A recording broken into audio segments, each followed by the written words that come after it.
What's going on, Mike? Not much. Watching the Reds pitching come alive against these Cardinals. I like those hats. Yeah. Did they say something about what are they for? Hall of Fame weekend. Week? Hall of Fame weekend. I think every team is wearing some sort of special cap this weekend. Yeah, they have a little patch on the side. Nice. I've already decided that when Joey Votto is put into the Hall of Fame, I'm ahead of you. Sorry, I can pause. But when Joey Votto is put in the Hall of Fame, that I am taking the family and we're going camping in Cooperstown and we're going to go see that speech. So I'm excited about that whenever that comes about. Camping's probably a big league play because hotels around there are outrageous. The hotels that are external around there are all like pretty bad hotels.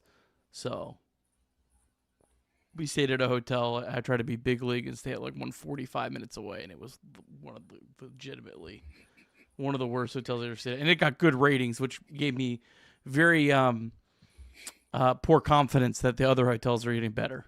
If that one was rated well. Yeah, I bet.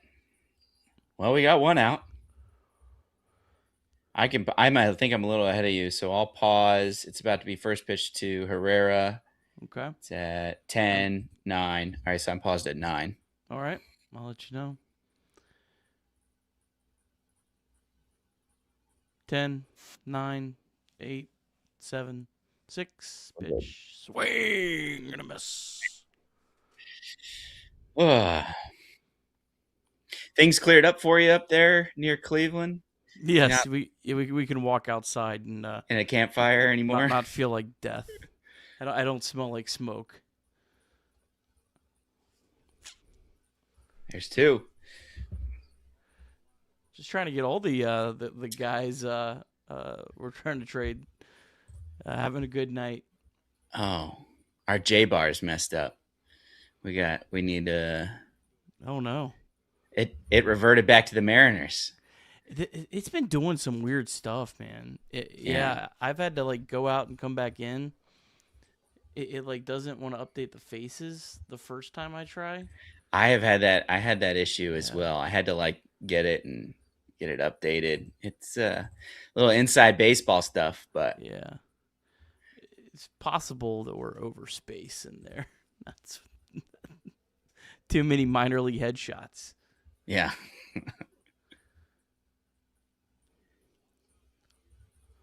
There we go. Big league Craig Sandlin behind the scenes fixed it. Yes, sir.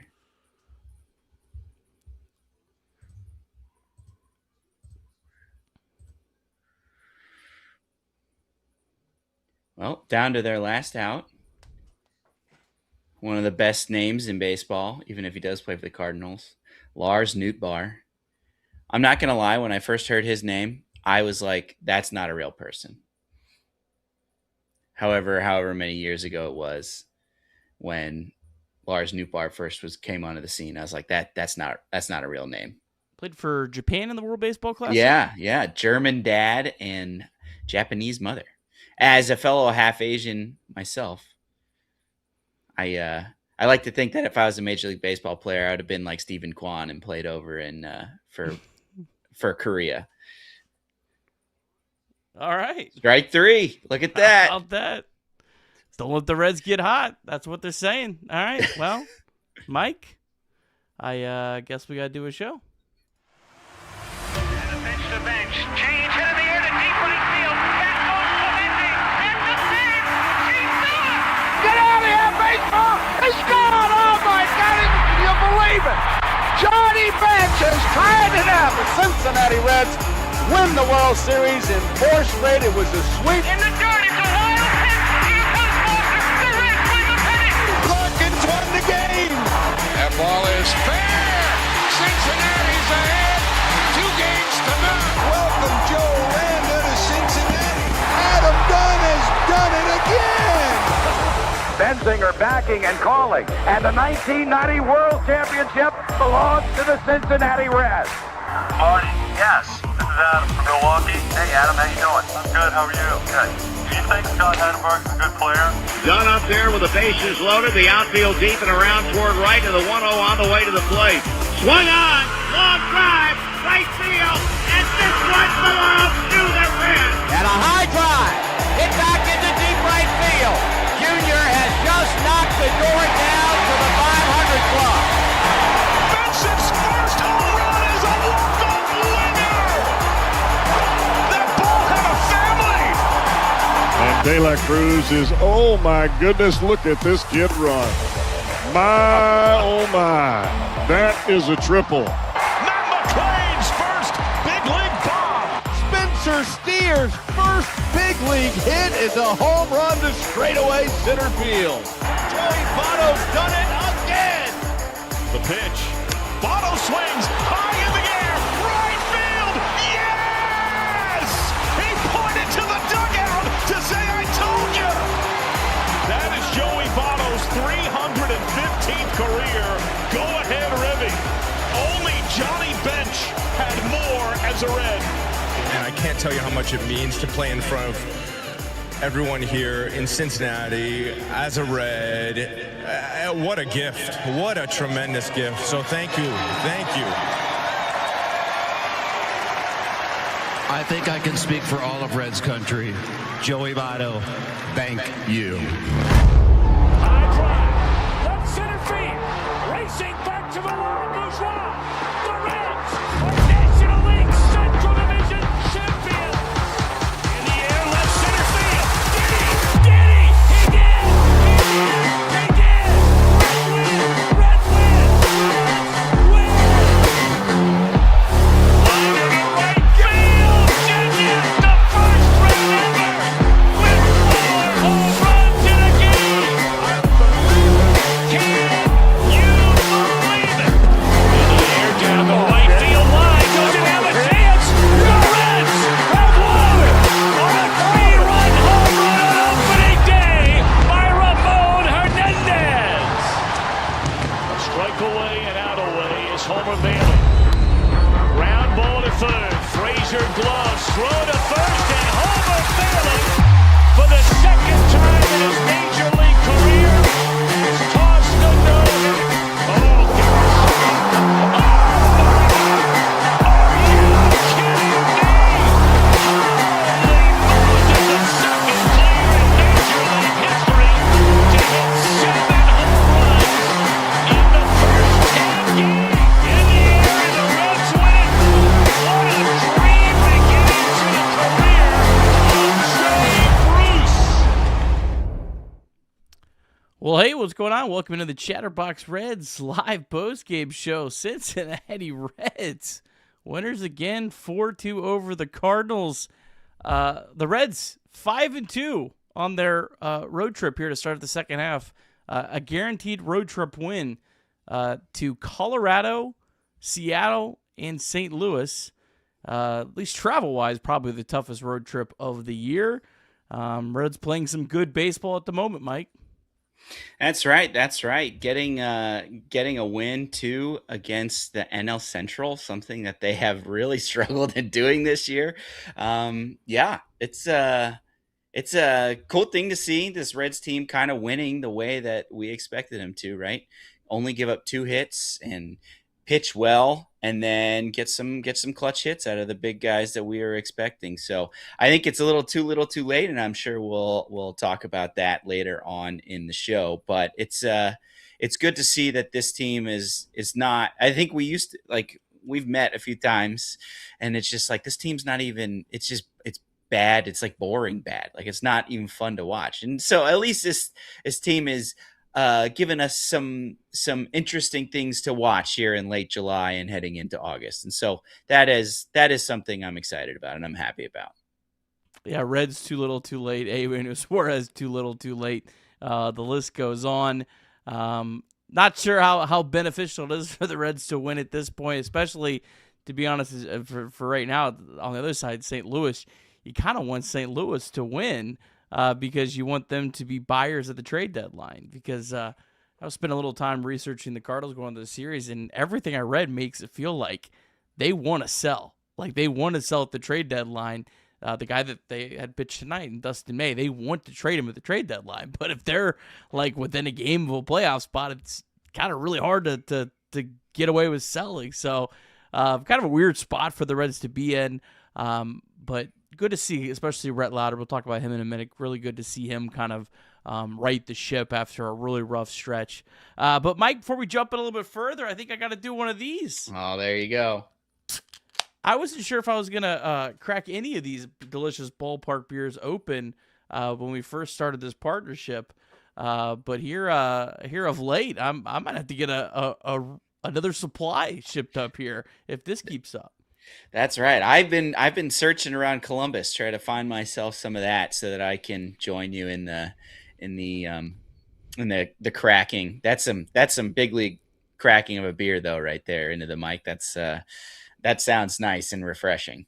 But I was with you on kind of being conflicted watching this game because I obviously am a huge Reds fan and like the Reds to win, but would feel kind of feel conflicted about, hey, where they are. And, if they continue to win and inch closer to the potential wild card, is that going to affect the Reds at all in whether they sell or how much they sell? I didn't even think about the potential for the Cardinals as well and their side of it too. And I guess I do want to say this one thing.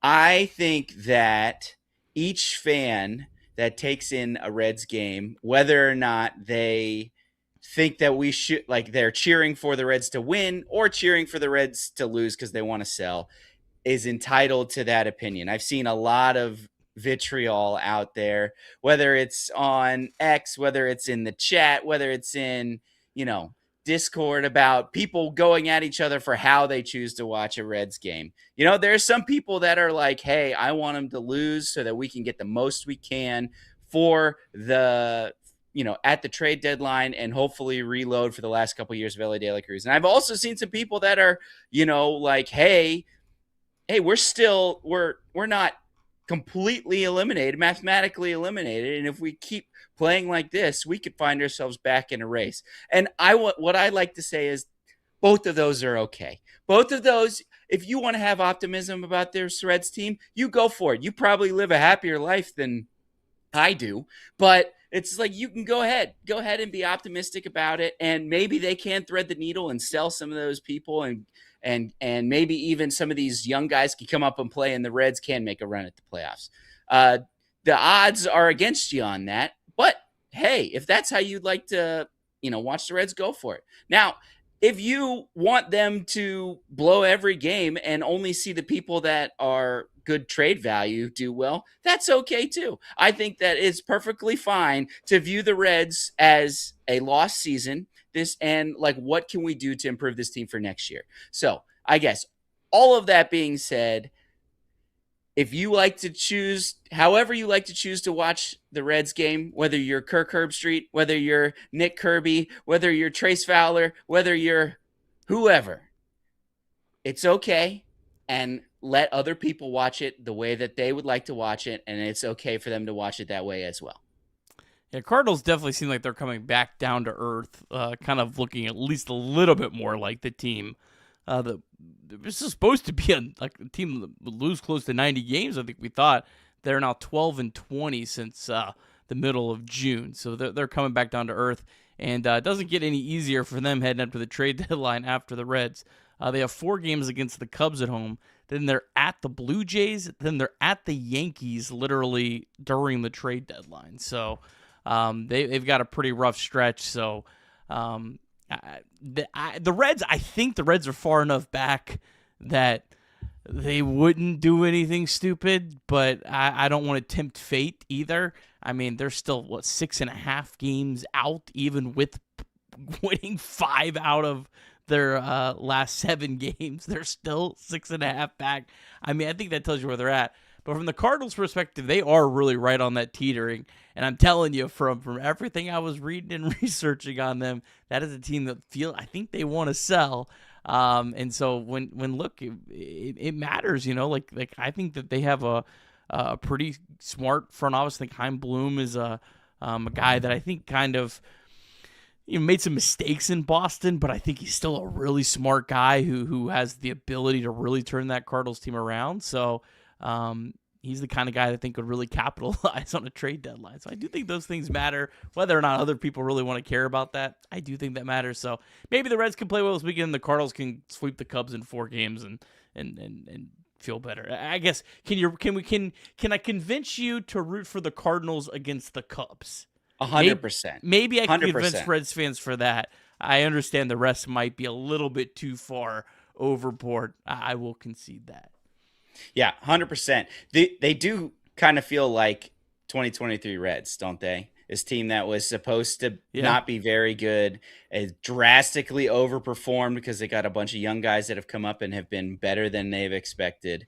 And, as magical as that season was and launching Chatterbox Reds, I think there's a lot of things that happened in that season that maybe made the Reds not be as effective as they could have been in this season, right? Not selling people like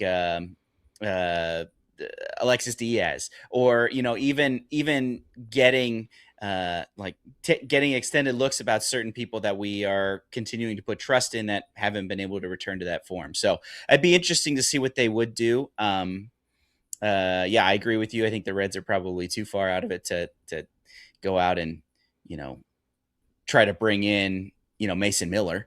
But, it is an interesting spot that we find them in that we will see as the trade deadline looms, which, by the way, I think we're going to have some great coverage of. No matter what the Reds are, we will, Nick and I will probably be live at some point on that day, or maybe before, depending when the Reds make their trade, to break it all down and talk about all the different things that are going on at the trade deadline. Just pray it's not 2024. That was the most miserable trade deadline when they clearly should have sold and they didn't sell. Please, I can't go through that again. Didn't you go live for like 5 hours or something? Yeah, like that? I went live. They traded Lucas Sims in the first 15 minutes, and I was like, oh yeah, all right, here it comes. This is gonna be a fun show. We're gonna be instant reacting. We're doing good. And then literally, I was just on for like 5 hours talking about Ovis Portis. That was the return for Lucas Sims. Yeah. Who's at Dayton? Who's at Dayton now? Trying to make his way up. But yeah, I not to go completely off the rails here, but 2023 did not go according to plan, and I'm conflicted because I think it was outside of maybe 2010 was probably the most exciting season as a Reds fan, just because of how long it had been and all that. But 2023 was up there as one of my favorite seasons ever as a Reds fan. So I don't want to ever take that away. As a fan, that was just an incredible season, even with them out not making the playoffs. But it definitely set this franchise back. I don't think there's any way you can debate that. They clearly planned to trade Alexis Diaz at the trade deadline. They were shopping him all winter, and they didn't get enough, and so they held him to the trade deadline. And he was actually incredible at the trade deadline. I mean, he would have been one of the hottest names out there to trade at the trade deadline that year. So they didn't trade him. Would have got a big return. They got nothing for him. Sorry, Mike Filani. And then they signed Jeimer Candelario. If they would have signed Jeimer Candelario either, and I don't think that the money aspect of it gets so overblown, because I think a Jeimer Candelario contract, that's the one thing people want to pin on Nick Krall over and over and over again, which I understand, but I'm having a brain fart. Who's the Gavin Lux guy? Mike Soroka.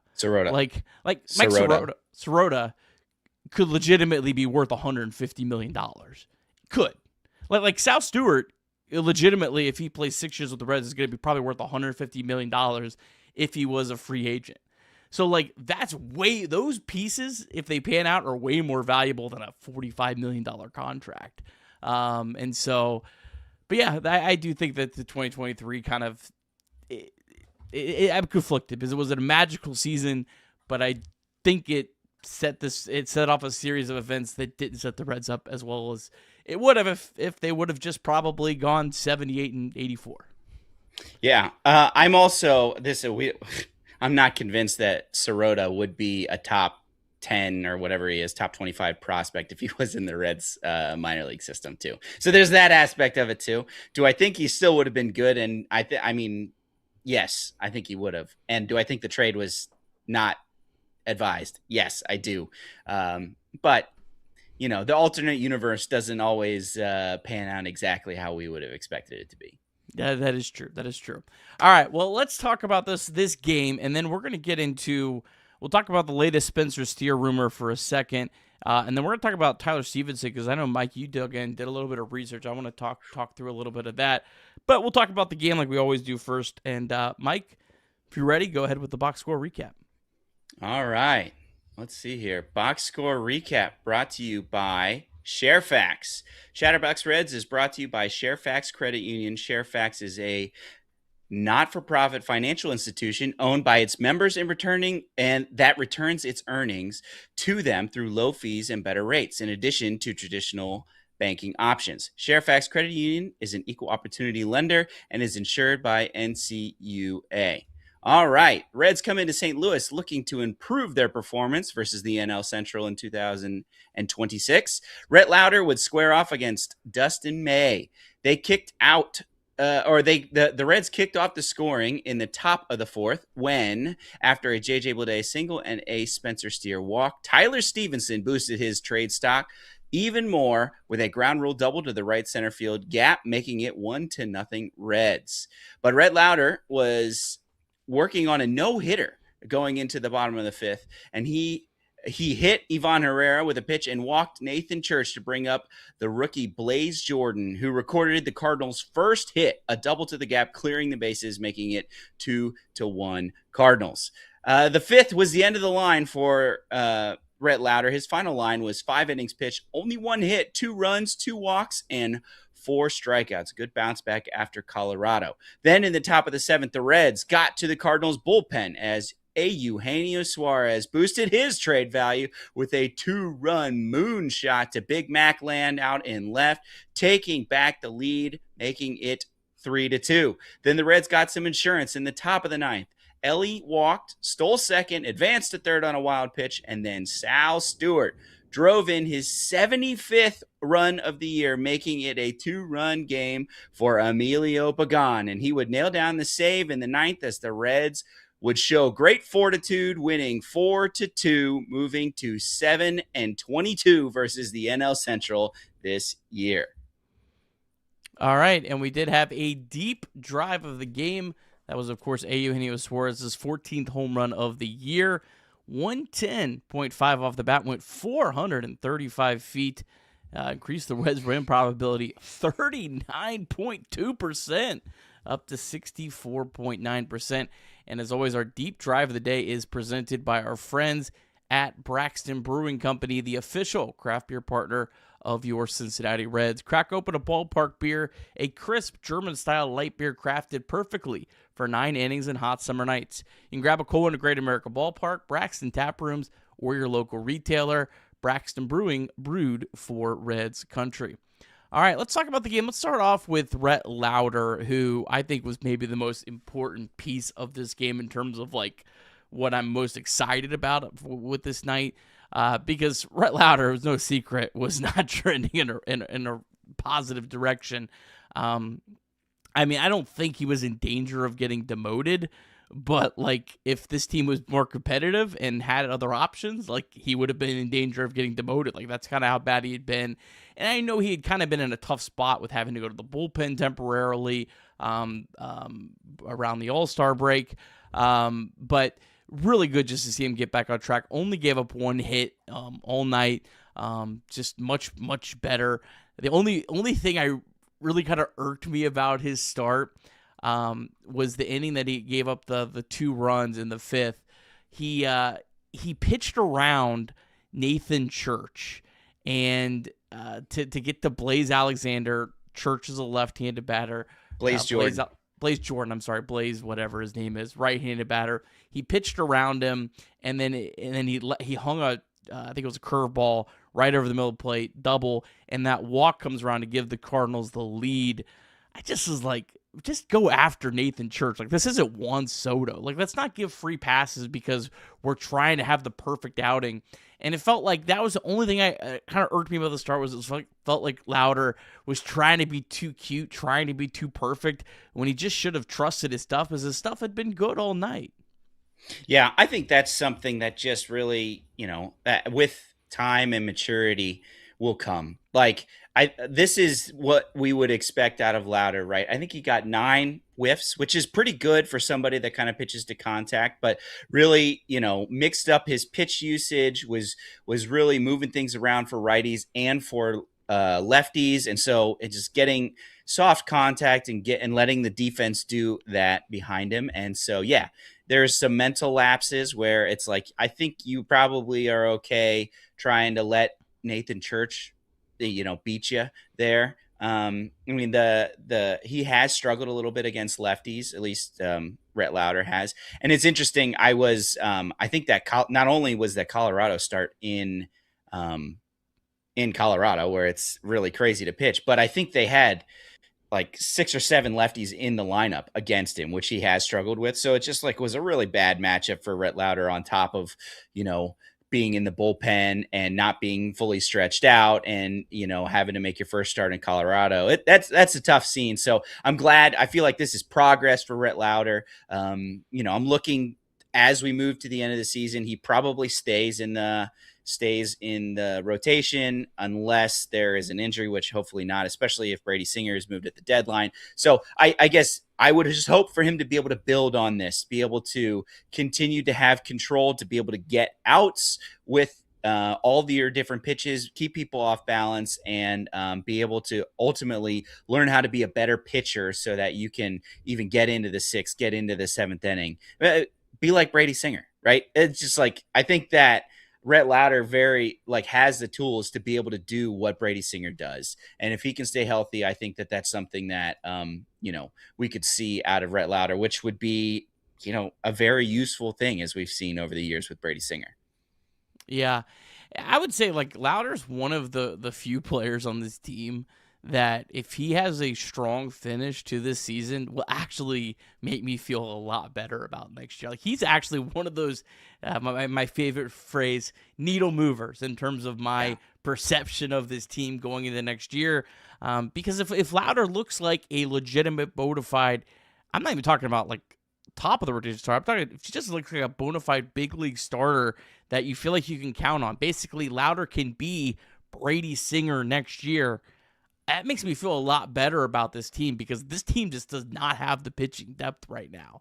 It is bad, which is what we're going to talk about here a little bit later on with the Steer proposal that we saw today. But yeah, I think Lauder, man, how he finishes this year, it's going to really either make me feel better or feel worse about next season. Yeah, I agree. Hopefully we're able to see him continue to mature along with his other fellow rotation mates that are young and learning how to pitch and be better pitchers, not just throwers. So I'm excited to see what he's able to do. Very encouraging start today. A lot of hard hit balls for the offense tonight, Mike. Ellie 3 hard hit balls, Sal 2, Suarez 2, Tyler Stevenson 2, Edwin Arroyo 3. Reds offense, they only put up 4 runs, but I feel like, man, they hit the ball hard all night. Obviously, Eugenio Suarez is good to see him. We are assuming finishing his Reds career on a high note. I mean, let's face it, he's playing his final games in a Reds uniform here probably over the next week unless something crazy happens or they just can't find a suitor at all. But you have to think the way he's swinging the bat, they're going to find someone that will, pay part of his salary and take him. Suarez up to a 699 OPS. Tyler Stevenson has completely flipped his season around. He's the one we're going to talk about extensively here in a minute. Any thoughts here on the offense? Yeah, I thought going into after we gave up the lead going 2-1, it kind of looked like it was the story of this game was going to be missed opportunities, right?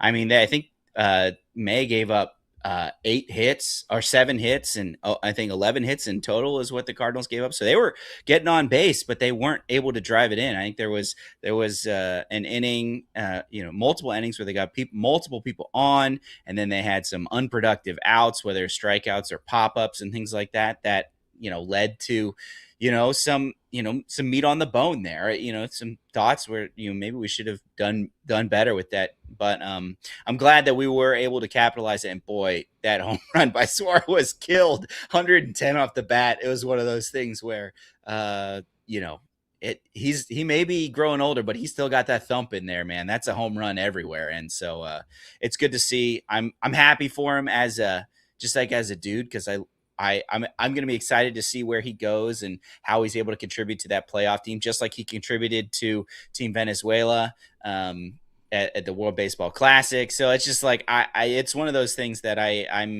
I'll be sad to see him go. I'll also be happy for him wherever he lands, whether it's back in Seattle or whoever decides to trade for a red hot right-handed bat.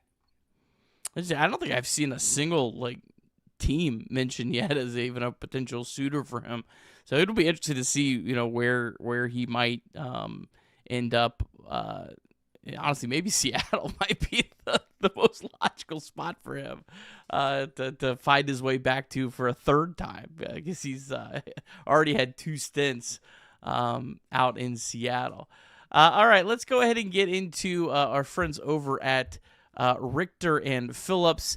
We want to remind you they have first look appointments, an appointment designed for people just starting their engagement ring journey. You can try on engagement rings in person, compare styles, ask questions, and learn at your own pace with a dedicated jewelry specialist. Perfect for shopping solo or with your partner. They're available on Thursday evenings when they're open late between 5 p.m. to 8 p.m. Book on our website or the link in our podcast and YouTube description. All right, Mike, we did have a few super chats we'll go get through right now. Chad Williamson said, would GMs Kirby and Hart trade Steer for Emerson Hancock? I think I would. We're going to talk about that here in just a second, Chad. Thank you for the super chat. Reds Batter Up says, and this one belongs to the Reds, and this one belongs to the Reds, and this one belongs to the Reds. Thank you for that super chat. Ned Flanders Ned Flanders, always with the great super chat. Imagine if your kid gambled big on a game and won. You'd be happy for him, but it will lead to no good. That's how I feel about this Reds win. Hashtag still sellers.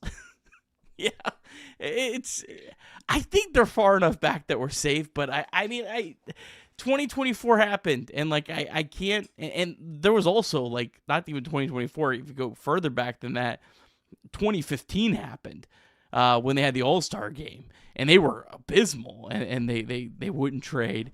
Yeah, this team has done that, and I think that's been one of the things that's held this organization back. So yeah, definitely a little nervous about that. All right, let's jump into the trade deadline. We'll start off with the Steer news today. Steer was linked to the Seattle Mariners. I believe there's been a couple teams so far that we've heard of that have some sort of interest in Spencer Steer. Adam Jude of the Seattle Times suggests a Steer trade for right-handed pitcher Emerson Hancock could be intriguing for both sides. I don't know if this is just for completely pure speculation or if Adam Jude had some sort of inside info. When I first saw this, Mike, I said, and what else would Seattle want? Yeah. My first thought was just we could trade Steer for a controllable pitcher that is got a 3.16 ERA this year. Yes, please. I wonder if there would be prospects in there, but I think part of what Steer overall is significantly cheaper than your Eugenio Suarez and has another year of control at least. I think, yeah, at least one more year of control in there. So there is some value too with Steer in being able to be a productive bat, especially against left-handed pitchers, being able to play multiple positions and not being too crazy expensive. So I think that probably is something that can be, used in our favor to try to hopefully extract something out. But this is the exact type of deal that I would like the Reds to do, right? It's like, we mentioned it earlier, is like the depth past 5 or maybe 6 of the Reds bullpen or the Reds rotation is slim to none. It's Brandon Williamson, if he can stay healthy. It's Blister Boy, and Julian Aguilar, or the other guy. I can't even remember the other guy that came up and made a spot start for us as well. And he's now back in AAA. But just like, there's just not much there, and being able to replenish the the farm system, and then potential. Like, I feel this guy would slot right into Brady Singer's spot, and be able to help the Reds not only this year but in the years to come. So this is the exact type of thing that I would like the Reds to do, to hopefully replenish that farm system, which has really been maligned recently, with people that you're able to trade away because of this lost season. Yeah, just to kind of make sure everyone understands exactly what the situation would be here. So Steer has 2 years of control left. Steer's probably going to make about $7 million next year in arbitration, whereas Emerson Hancock still has 4 years left of control. He's still in pre-arbitration next year, so he will be making about the league minimum, maybe a little bit more than that. Hancock has some flaws, and I don't think he's like a perfect fit in Great American Ballpark. Gives up too many home runs per fly ball. He's having the best year of his career. The previous 2 years, he had a FIP north of 5. But I think even knowing all that, even knowing you probably are going to get a guy that may not be as good. Man, he's only 27. He could still improve. It's still like, do you know how expensive a average pitcher is? It's Brady Singer. It's $14 million. Yes. Like that's the thing. It's not really Emerson Hancock. Can he be a top of the rotation arm? If you're thinking that, I think you have this wrong. It's, you could get a pitcher that's a big league pitcher making less than $1 million. Yeah, I mean, that makes every part of next season easier, because the Reds are probably going to have to replace Brady Singer.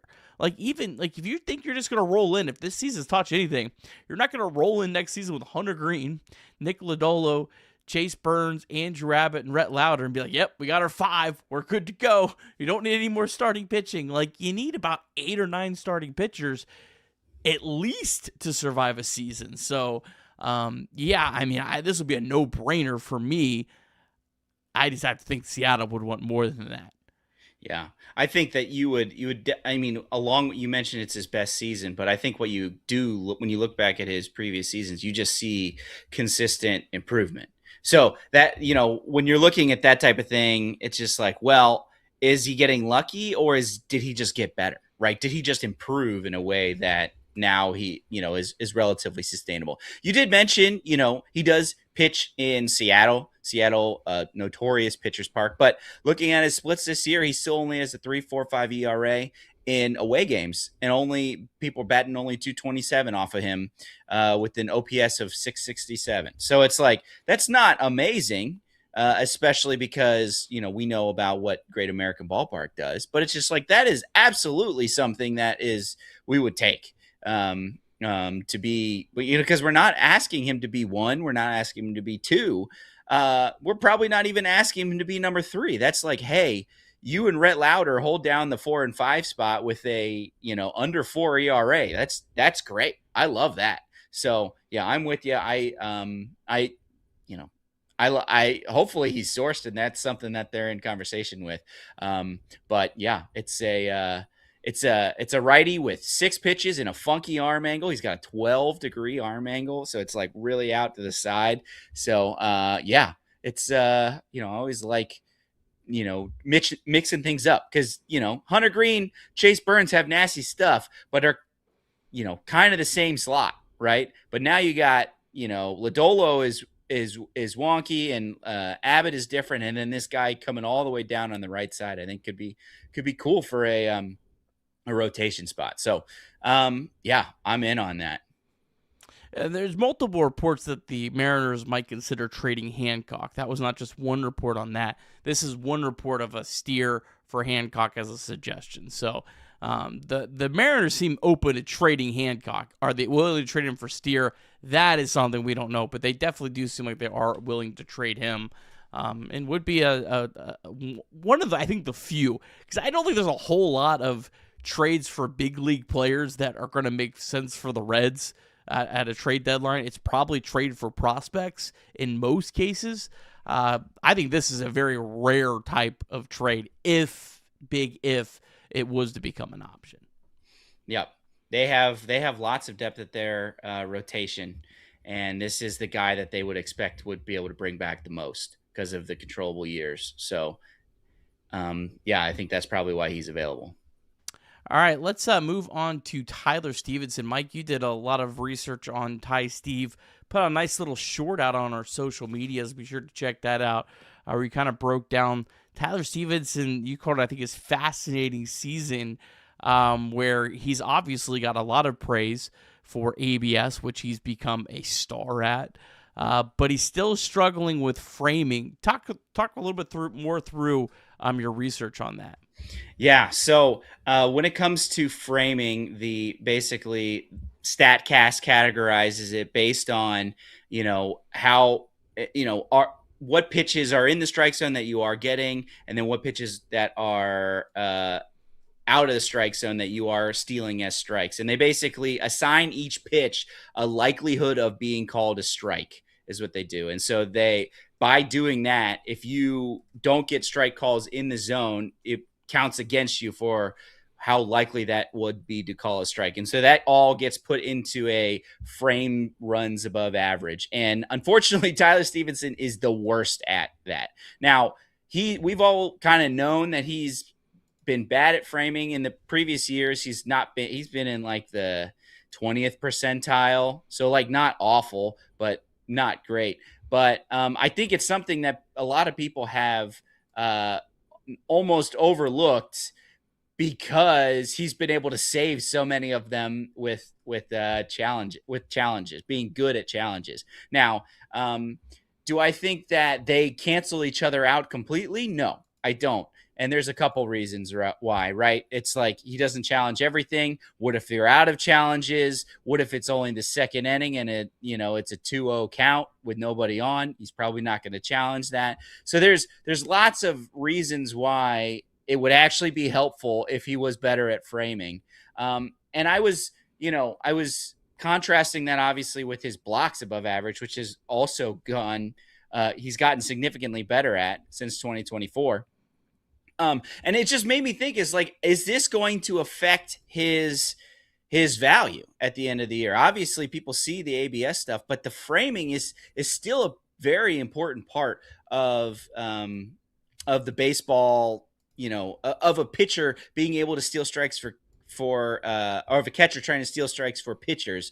And so I'm thinking about how is that going to affect his trade value? And then I looked into, I was like, okay, who are some of his possible trade targets? And a big one that we mentioned is the Yankees. And you're going to so the Yankees in 2020, when they had Gary Sanchez, went out and stole the Minnesota Twins catching coordinator. Get this, because he was known for teaching people how to get great at framing. And it worked with Gary Sanchez, and it has worked with the Yankees. The Yankees are by far and away the best team at framing in the league for, I think, the last 3 years. So I wonder if the Yankees look at this and they say, hey, we got a catcher that is doing very good at blocking the ball, is elite at ABS challenges.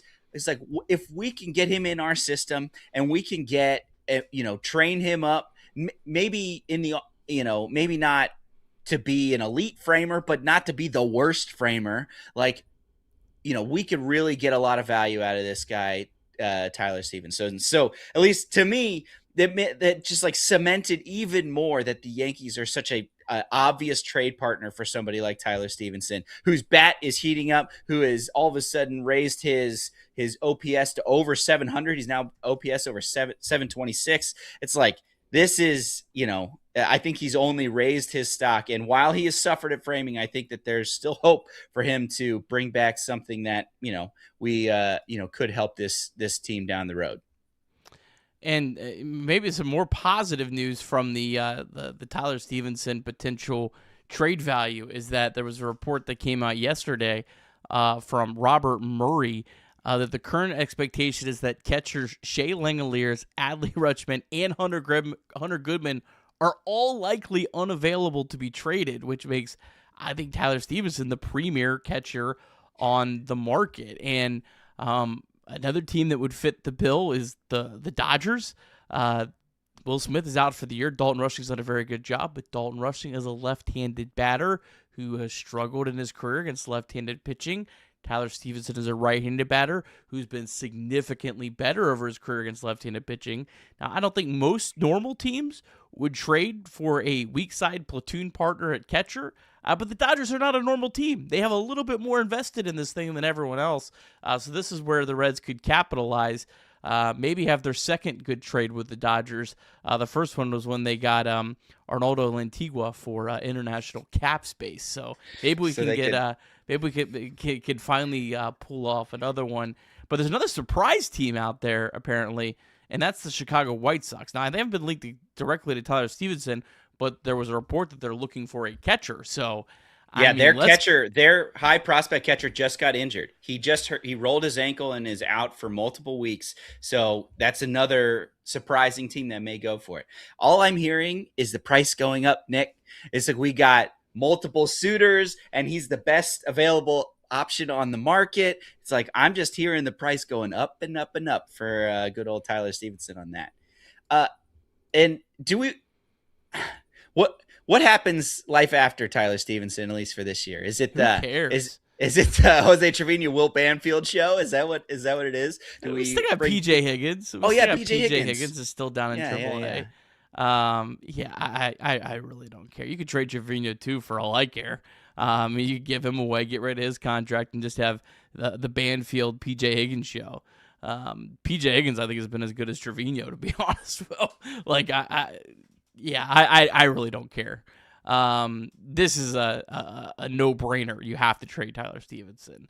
And I think there's a real possibility that his stock will really be one of those, like, the closer it gets to the deadline, it goes up. I think he's the one guy that it probably makes the most sense to literally try to wait up until, is it 6 p.m. still? I know they changed it to August 3rd, whatever it is. Like, this is like a $5.59 deal last minute. Who's going to give me that premium price? And I'm sure they'll trade him a week early because that's just the way things go in this business. But yeah, I mean, I don't know. I look at the Reds roster, and to me, if I was a contending team, I think Tyler Stevenson is the most valuable player out of this whole group. Like, Brady Singer's valuable to get you to the playoffs, but like, I don't think anyone's going to expect Brady Singer to start in a playoff game. Remember, he was in Kansas City. He didn't start in that series. He didn't start in a series last year with the team that was in the playoffs, even if they would have gone the full 3 games. Like, Tyler Stevenson is the kind of guy that I think could actually really impact a team. Yeah. Imagine like him, even so, say maybe he doesn't start, comes into platoon, and then he's catching these relievers and getting some super high leverage ABS flips. One of the fun stats I got is he leads the league or he's second in the league in strikeout flips. So he has 19 different strikeout or balls that were called balls that he has then flipped to being a strikeout, which is actually pretty cool. It's like it's something that it makes it even feel even better when it's like at a high leverage spot and you're able to, we've seen him end a game with a strikeouts flip. We've seen him get us free pizza with a strikeout flip. So it's just like, I think I'm with you. It's somebody that I think has kind of a lot of value. And to be honest, Reds kind of got lucky that this was the case. You know what I'm saying? Like, Tyler Stevenson, I know it's like maybe we should have traded him before, but it's like he didn't start off well. And, it was looking as like, man, are we going to even be able to trade him for anything? But he's come on in the set or later after this year. He's come on and started hitting well, and there are suitors, and there's a shortage of catchers out there available. So I think the Reds kind of get lucky here that they're going to be able to do that, and I really hope that they're able to capitalize on that. And I mean, it doesn't just do ABS. The guy also, since the start of 24, has 40 home runs. That's the ninth most among MLB catchers since 2024. He also over that course has been worth 4.6 F4. That's 18th, tied with Hunter Goodman. Hunter Goodman has played 6 more games than Tyler Stevenson, and he's tied with him in wins by replacement, the guy everyone is obsessed with. And Hunter Goodman's having a better year, don't get me wrong, than Tyler Stevenson. But Stevenson has a little bit longer of a track record, too. So I don't know. I think Tyler Stevenson should be a very valuable piece of the trade deadline. And I'm hoping that the Reds can get in a bidding war, get something really good. And I've said it before, I would be 1,000% for re-signing Tyler Stevenson after trading him. That is a 4D chess move. When an organization can trade a player at the trade deadline and then bring them back in the offseason, I think there might not be a single thing that is a cooler move as an organization, that you are smart and you also have a good rapport with your players that makes them want to come back. The perfect scenario here is you trade Tyler Stevenson to the Yankees pay a steep price. Stevenson, as much as I love, he goes to New York and he just absolutely flounders. He Sonny Grays in New York. And you know what? The Reds come back picking up the pieces, signing to a 1-year prove-it deal. The Alfredo Duno Bridge, the Alfredo Duno Jervin Murillo Bridge. I can't forget about number 8 prospect now in the Reds farm system. That would be perfect to me. Yeah, and he has that platform year. He goes off to the Yankees and learns how to frame, comes back and has a great year on his 1-year contract, and then goes off. Maybe we even give him the qualifying offer, and he turns it down, and then we get a comp round pick for it. Boy, would we be living large if that's how the Tyler Stevenson era ended here in Cincinnati. Mike, I didn't even think about the quote. Man, now we're into real deep good stuff. Some fan fiction right here, baby. I love it. And the Reds win the World Series next year. Oh yeah. The qualifying off. Let's go ahead and make sure we put that in there since we're going all out here. We got to go all out. Any final thoughts here on the trade deadline? Obviously, we will be discussing this just about literally every night here until August 3rd. Nope, nothing more. Just I'll be interested to see what ends up happening, whether it's a full sell, soft sell, or whatever it ends up being. All right, let's get into a little Reds MILB. Reds MILB is presented by our friends at 78 Cigars. Cincinnati legend Anthony Munoz has a new venture, and we're fired up to partner with it here on Chatterbox Reds. Introducing 78 Cigars, a premium cigar line from the Hall of Famer himself. If you love great cigars and Cincinnati football history, well, this is the perfect combination. You can grab 78 Cigars right now at both Montgomery locations or over at Creekside Cigar Company. You can also check them out online. Just head to anthonymunoz.com, click on the 78 Cigars page, and learn more or place your order today. That's 78 Cigars from the greatest offensive lineman to ever do it, Anthony Munoz. All right, sorry for AAA, and if you're watching on YouTube, I know that the faces do not match the names. That is not Matt McClain, but our system is doing some weird stuff, and I apologize for that. We're working through it. We didn't do it on purpose. We're not complete idiots around here. Our technology has let us down. But nonetheless, the Louisville Bats, they lost 7-2 to Toledo. The Bats have really struggled of late. Now 2 games below 500 at 48-50 on the season. But Matthew McClain made his AAA debut on his rehab assignment, went 1 for 3 with a double. Double hit down the right field line. Ball hit 98.7 miles per hour. Carlos Jorge was 1 for 4. Jorge started to pick it up a little bit after a really tough start. He's hit safely in 7 of his last 9 games. Hector Rodriguez and Will Benson each went 0 for 3. Michael Toglia 1 for 3 with a double. Avon Johnson was 2 for 3. And how about Zach McCambley? 2 1/3 scoreless innings. No walks and a strikeout. Last 5 appearances for McCambley, 8 1/3 innings, 1 run. It was an unearned run. 0 walks and 9 strikeouts. So McCambley pitching well. A guy I'd like to see get a long extended run here in the second half. All right, down to AA, the Chattanooga Lookouts, they fell 10-7 to Biloxi.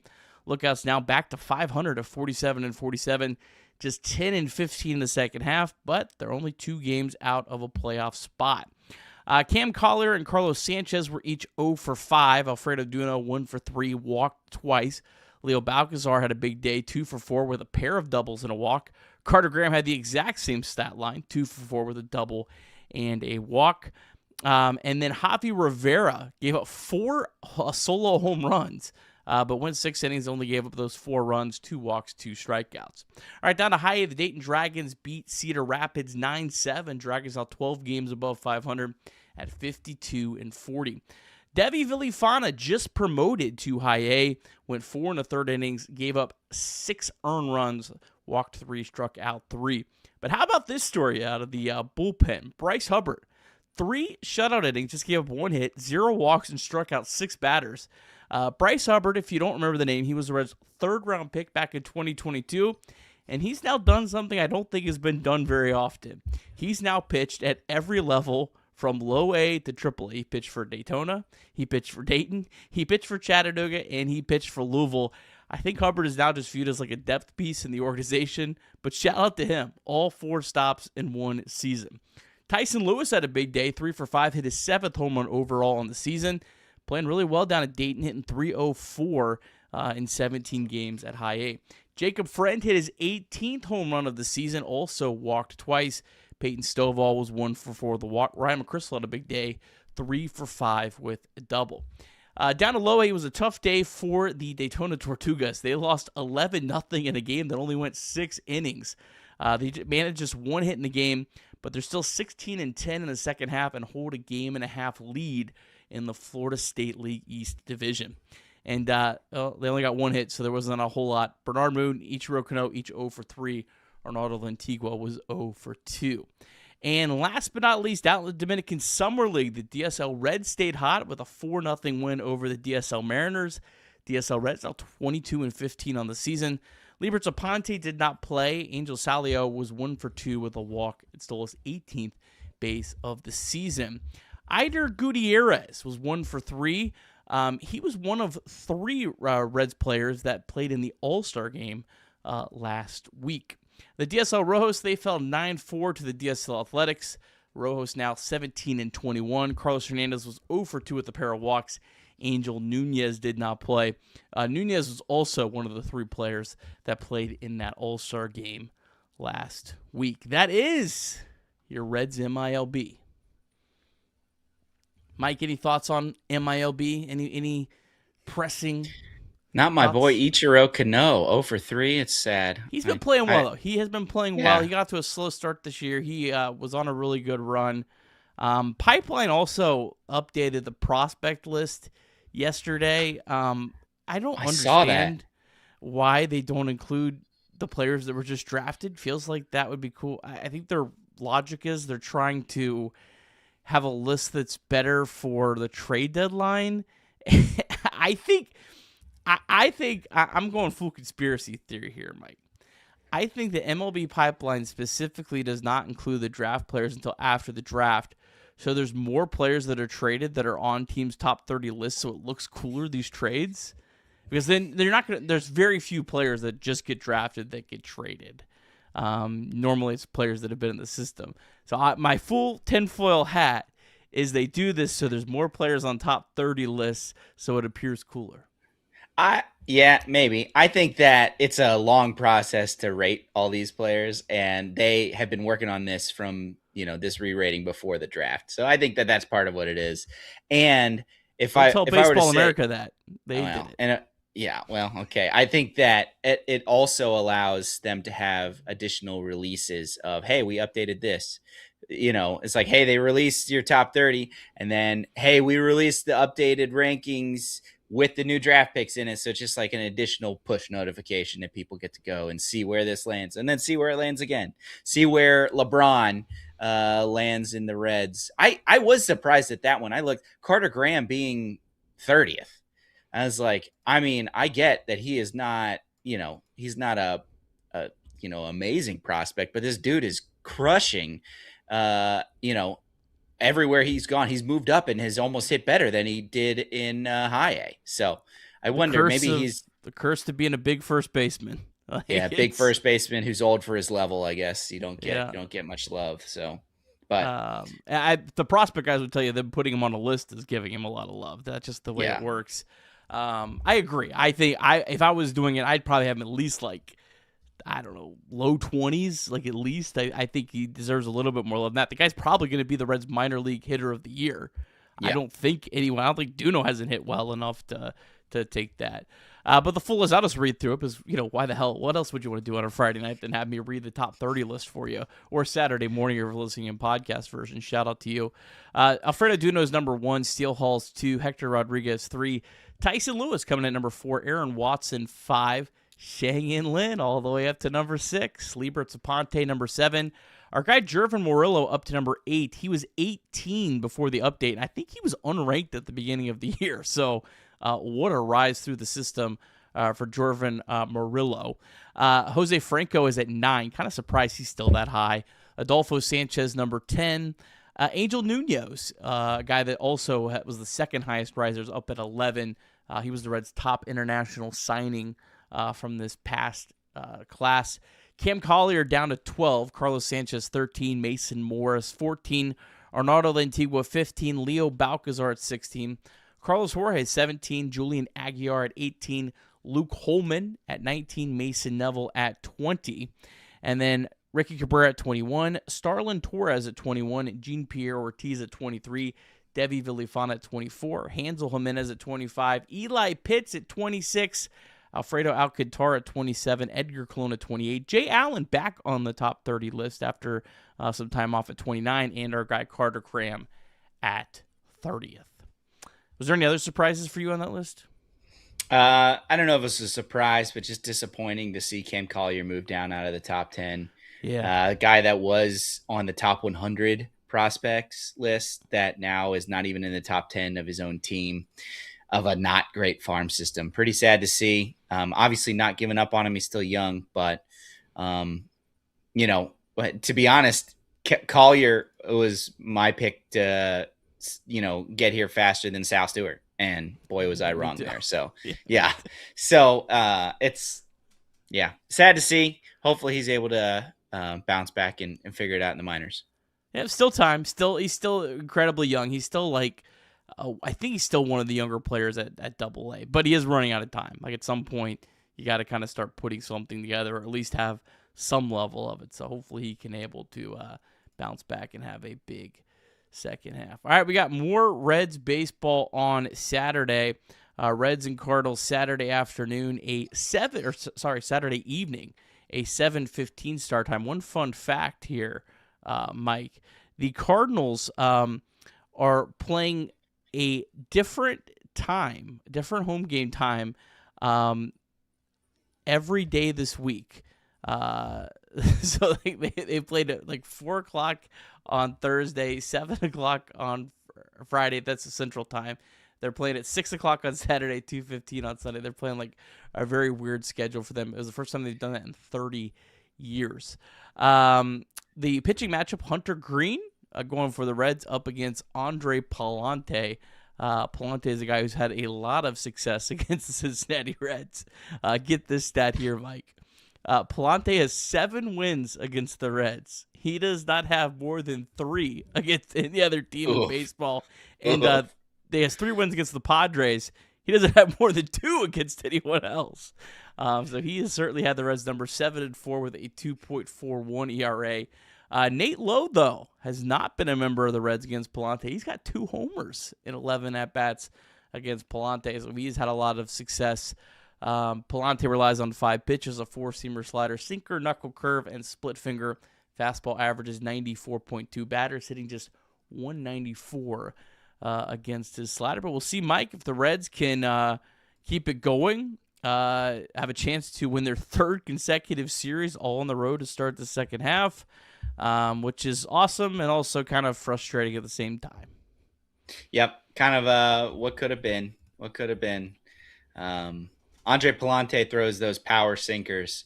I think the last time the Reds faced him, I think he might have had like every single person in the lineup grounded out at one point. It was it's frustrating to see. So he definitely has the Reds number. Hopefully Nathaniel Lowe can lift them. And anytime you got Hunter Green, he's somebody who could, go 7 shutout if need be. So Cardinals always got a chance. Cardinals struggling. They've scored 2 runs or less in 4 of their last 5 games. We did have one more super chat on the way out from Chad Williamson. Would Trace Gilligan Fowler trade TJ Antone? 1 year of control left. His value, Reds will be crushed on the boards. My thoughts here, Mike, before I ask you, I just don't think other teams are going to value Antone all that much. I wish it was different. I just think he doesn't have kind of the stuff. I think Antone is the absolute perfect guy to be the one lone veteran with a whole bunch of Zach McCambleys and Luis Mays and Zach Maxwell's and Connor Phillips called up. Trade Pagan, trade Ferguson, trade Brock Burke, trade Sam Mole, trade them all, leave TJ Antone as your veteran, and then let all these other guys kind of sink or swim. Give them a real runway. I'm curious if a guy like Connor Phillips, maybe not Connor Phillips, Phillips has had a little bit longer run, but I'm curious if a guy like Zach Maxwell or Luis May or maybe even McCambly or Hunter Parks, you bring these guys up and you say, look, you're up here for the next 8 weeks. We don't care if you get rocked every single time. We're putting some confidence in you. We're giving you a chance. Could one of them stick? And if one of them sticks, it's a successful second half in the bullpen for me. If we have one of those guys that you are able to turn into a legitimate big league reliever that you can count on next year, that's a successful, that piece of the second half for me. Yeah, I agree. Other teams just see Antone as this ticking time bomb. No one has ever really broached, been able to throw like that after 3 Tommy Johns, right? So, I mean, imagine you're a front office and you give up a prospect for Antone, and then he comes and blows out his elbow in his 3rd time pitching. It's like not, that feels like that's that's one of those things that front offices are just going to avoid. I mean, obviously the Reds don't have a better option and are willing to roll the dice on it on a lost season. It's like, yeah, we'll throw him out there in the 8th, get leverage innings because he's pitched well. You're right. But I agree. I don't think that he probably has very much value because of that injury issue that is just, lurking there with never knowing when it could pop up, and he just is completely done for his career. And I mean, also he's throwing a sweeper 51% of the time. It feels like at some point, that's probably not a recipe that's going to. How long can you keep getting away with throwing that one pitch that much? Now he's doing it, and I don't want to take anything away from Antone. I really I almost feel bad saying this because he has been awesome. He's been one of the absolute brightest spots of this team. I love rooting for this guy. I love having him around. I hope this guy stays in the organization until I'm dead.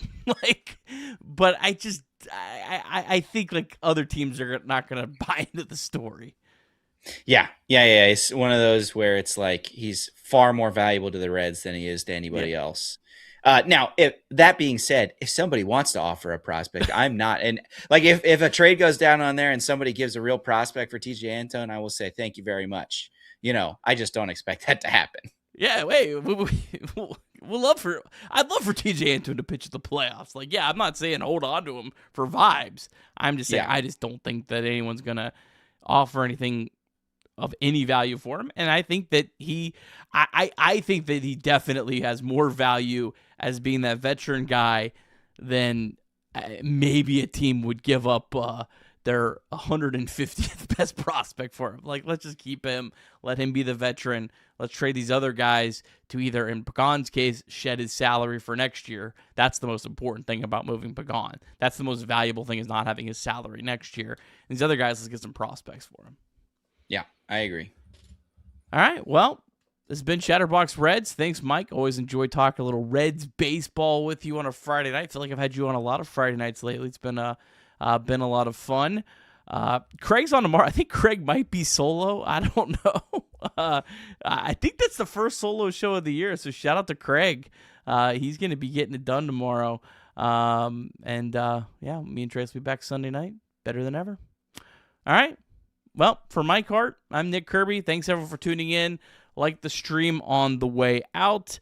If you could, if you're listening in podcast form, just 5-star review. We'd appreciate that. We'll talk again soon. Go Reds.